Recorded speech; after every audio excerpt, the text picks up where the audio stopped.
Hi hello welcome to my ఇంటి రుచులు వల్ల వెజిటేరియన్. ఈరోజు ఒక ఫ్రై రెసిపీని ప్రిపేర్ చేసుకుందాం. గోరుచిక్కుడుకాయతో ఇలా వెరైటీగా మిక్సీలో గ్రైండ్ చేసి గోరుచిక్కుడుకాయలని ఫ్రై చేసుకుంటే చాలా టేస్టీగా ఉంటుంది. ఎప్పుడు చేసుకునే నార్మల్ ఫ్రైస్ కన్నా కూడా ఇది చాలా డిఫరెంట్ ఫ్లేవర్తో చాలా టేస్టీగా ఉంటుంది. ఈ గోరుచిక్కుడుకాయ పొట్టు ఫ్రైని ఎలా ప్రిపేర్ చేసుకుందామో ఇప్పుడు వీడియోలోకి వెళ్దాము. ముందుగా మనం ఒక 1/2 kg వరకు గోరుచిక్కుడుకాయలు తీసుకోవాలి. ఇవి శుభ్రంగా కడిగి తర్వాత అటు ఇటు కూడా తొడిమిలు తీసేసి చిన్న చిన్న ముక్కలుగా కట్ చేసుకుని పెట్టుకోవాలి. గోరుచిక్కుడుకాయలు కొద్దిగా ముదిరినవి అయితే తీసుకుంటే బాగుంటుంది, లేతవి బాగోదు ఈ ఫ్రైకి. కొద్దిగా ముదిరిన గోరుచిక్కుడుకాయలు ఉంటే కనుక ఈ ఫ్రై చాలా బాగుంటుంది. ఇప్పుడు ఈ గోరుచిక్కుడుకాయలను ఒక మిక్సీ జార్లోకి వేసుకుని కచ్చాపచ్చాగా గ్రైండ్ చేసుకోవాలి. కొద్దిగా పలుకు ఉండేటట్టుగా గ్రైండ్ చేసుకుంటే బాగుంటుంది. చూసారు కదా, ఇలా గ్రైండ్ చేసుకుంటే సరిపోతుంది. ఇప్పుడు గోరుచిక్కుడుకాయలోనే ఏమైనా వాటర్ వస్తే కనుక పిండేసుకుని తీసుకోవటమే. నేను అయితే కొద్దిగా ముదిరిన గోరుచిక్కుడుకాయలు తీసుకున్నాను కాబట్టి వాటర్ ఏమీ రాలేదు. ఇలాగే నేను ఫ్రై చేసేసుకుంటున్నాను. ఇప్పుడు దళసరిగా ఉన్న మూకడ తీసుకుని అందులోకి ఒక 4 teaspoons వరకు ఆయిల్ని వేసుకోవాలి.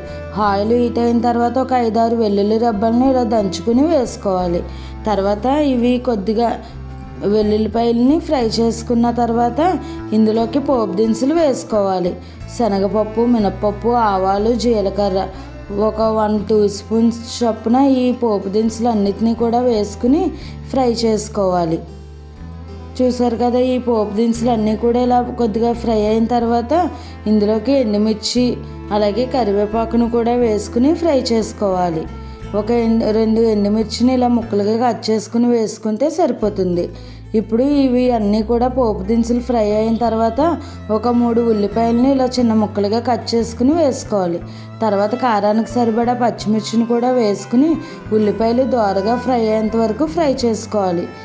నార్మల్గా ఉల్లిపాయని మీరు వద్దు అనుకుంటే స్కిప్ చేసేయచ్చు, వేసుకున్నా బాగుంటుంది, వేసుకోకపోయినా కూడా బాగుంటుంది.